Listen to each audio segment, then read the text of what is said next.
Good morning, Hellions, angels, and beyond. I'm Sol, the angelic Grim Reaper in training, and I hope you're having a good and sexy day. As the current, only, and most official Grim Reaper apprentice who's also dealt with the Reaper himself, and as someone who spent the last century studying the Grim Reaper in preparation for this role, I know a little more than others about the elusive deity. So I present to you, from my years of studying the deity and my last few months working as their apprentice and relentless observation, 10 things that you didn't know about the Grim Reaper.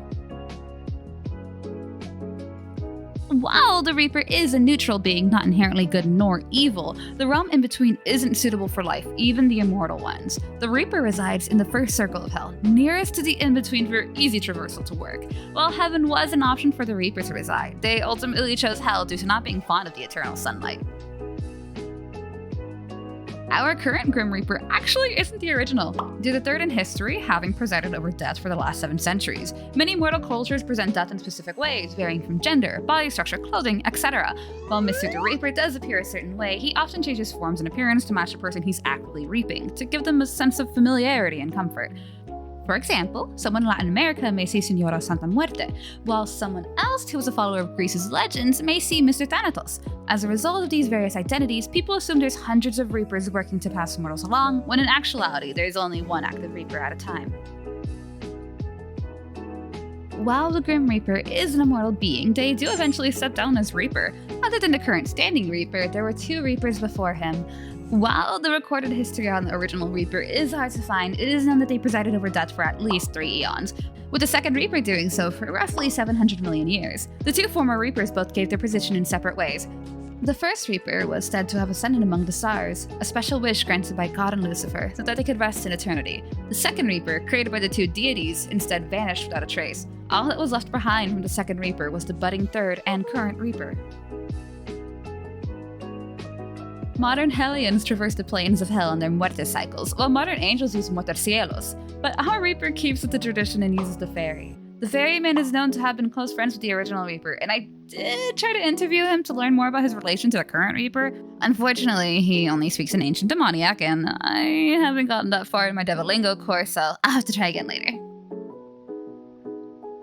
Reapers are the same as angels in the sense that they don't necessarily need to eat or drink. However, much like some angels, myself included, our Reaper is known to privately enjoy a meal every now and then, just to feel small comfort in an almost mortal sense. The Reaper's meal of choice is chicken tikka masala from the earthly plane, with the beverage of choice being cranberry juice. The sight has always been a wonder to many people. Why would a benevolent being need a weapon? How is the Reaper supposed to be comforting when they shove a blade in my face? Blah, blah, blah, blah, blah. Let me put the rumors to rest. The Reaper's scythe is versatile. Originating from the original Reaper, the scythe was made to be protection for the guided spirit. It's a light source for the Reaper and the souls walk together to the fairy. It's used to shield the souls from the beasts of the in-between that feed on lost souls, and in the very end, it's used to tear away the pain and ties to the mortal realm away from their spirit, leaving them unburdened and free.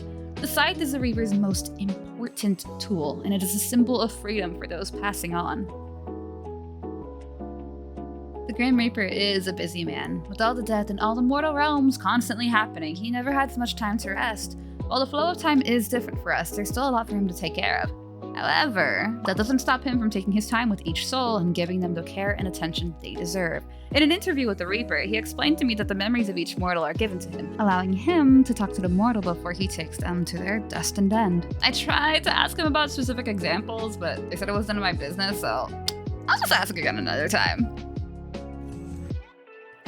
Lost souls are unfortunately not in the Grim Reaper's power to prevent. They stem from their desire to live burning fervently, their unfinished business tying them trapped in the in-between and the mortal plane. While the Reaper is able to cut those ties with most souls, these specific souls' ties are unable to be severed. When a lost soul is consumed by a beast of the in-between, there is no saving them, leaving their traces as a malevolent spirit in the mortal realm. Every 100 years, the flow of time is halted for the mortal plane for 1 mortal year. All authorities of the 3 planes congregate to hold a meeting together about the state of the realms. From God to Lucifer, from Mr. the Reaper to the God of Time, the Archivist, and beyond, the most notable figures in the realm will meet with each other. The last congregation was held in the Celestial Realm, which is where the Reaper and I first met, by the way. with the future one to be held in the Inferno. However, in this time period, when there is no immediate business to attend to, the Grim Reaper is known to hide away from responsibility and The Grim Reaper is a cultivator of life. He's very fond of the fauna and flora of the Three Planes, having a greenhouse in his residence in Inferno, as well as multiple house-trained beasts roaming his home. As far as I've seen, there's 8 beasts in his home. He said there was more, and they'll pose a threat to me if need be. He refused to tell me their names, but through careful observation and eavesdropping, I found out 5 of the 8 names. He has 3 hellhounds, their names being Lavi, Adiel, and Amos, and he has a baby griffin named Netta and a wyvern named Hira. For the 3 I haven't learned yet, he has a raven, a chimera, and a basan.